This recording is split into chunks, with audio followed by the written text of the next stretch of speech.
to start a new chapter, comprehension. तो आज हम समझेंगे comprehension क्या होता है और क्या क्या चीजें हमें ध्यान रखनी चाहिए. तो comprehension aims at testing one's ability to read a passage, understand its content, and to draw inferences on the basis of what is read.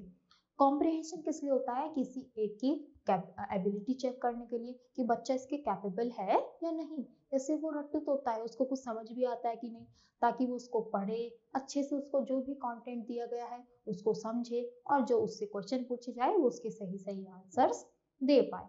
The ability to grasp the content of the passage within a short span of time is mainly tested. यानी कौन बच्चा उस comprehension को जल्दी पढ़ पा रहा है और जल्दी समझ के आंसर दे पा रहा है. On the basis of the content, some questions have to be answered at the end of the passage with a limited time. यानी पहले उसको पैराग्राफ पढ़ना है और फिर जो क्वेश्चन है उसको फटाफट उनके आंसर्स देने हैं. It is very important to have a good reading speed and the ability to understand the content well. अब एक बच्चा है, उसको समझ ही नहीं आ रहा, बार बार पढ़े जा रहा है, उधर एग्जाम का टाइम निकल रहा है, उसने इतना टाइम वेस्ट लगा दिया तो उसका पेपर छूट जाता है. तो हमें बहुत ही, या तो आप इसको एंड टाइम के लिए छोड़ दो कि चलो पहले बाकी एग्जाम कर लेते हैं फिर इसको करेंगे, ताकि, और इसको हमें जल्दी करना है कि अगर हमारे पास कम टाइम है तो हम उसको फटाफट पढ़कर उसके आंसर्स दे पाए. The given point should be kept in mind while reading a passage for comprehension. जब भी हम पैसेज पढ़ते हैं तो ये बातों का हमें ध्यान रखना है. Read the passage very carefully and try to understand the subject its ideal way. तो हमें क्या करना है, उसको बहुत ही केयरफुली पढ़ना है ताकि हम उसको सीख सके, इसमें मतलब ये सब्जेक्ट लिखा क्या है, इसके बारे में दिया क्या है. Note the important details in your mind, कि जो इम्पोर्टेंट डिटेल्स हैं हम उनको क्या करेंगे, अच्छे से रीड आउट करेंगे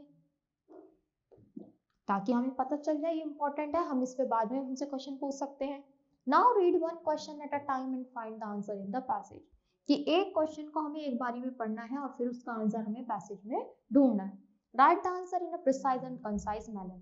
अब उसको पढ़ लिया, हमें आंसर मिल गया, तो उसको छोटा करके अपने वर्ड्स में हमें लिखना है. ये नहीं कि ऐसे लिखा लाइन टू लाइन हमने लिख दिया, वो छोटे क्लास में होता है.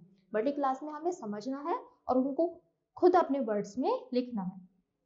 The answer should B brief and preferably in your own words, कि खुद के वर्ड्स में होना चाहिए और छोटा होना चाहिए. Sometimes you may not understand a few words in the passage, but if you read it repeatedly, you may understand the meaning in the given context. तो देखो कभी कभी ऐसा होता है कि हमें कुछ वर्ड्स के मीनिंग समझ नहीं आते, पर अगर हमने पैराग्राफ स्टार्टिंग से एंडिंग तक पढ़ा है तो हमें पता चल जाएगा कि अच्छा इसका मीनिंग ये है, इसके बाद ये, तो हम आइडिया लगा सकते हैं कि इस वर्ड में वो ये बात हमें बताना चाह रहा है. 2 golden rules are given below. Your answer should B brief and precise. तो जो हमारा आंसर है वो हमें छोटा लिखना है पर बिल्कुल करेक्ट लिखना है. ये नहीं कि अगर हम ज्यादा लंबा आंसर लिख रहे हैं तो हमें ज्यादा मार्क्स मिलेंगे, बिल्कुल भी नहीं. Your answer should be written in your own words as far as possible. तो जितना हो सके उनको अपने वर्ड्स में लिखो और जितना हो सके उनको उतना छोटा करके प्रिसाइजली लिखो.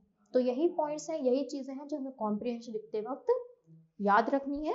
तो आगे प्रैक्टिस के लिए हमें क्वेश्चंस दिए गए हैं, उनकी अच्छे से प्रैक्टिस करना, अच्छे से समझकर सारी एक्सरसाइज फिल करना. तो that's all for today. Thank you.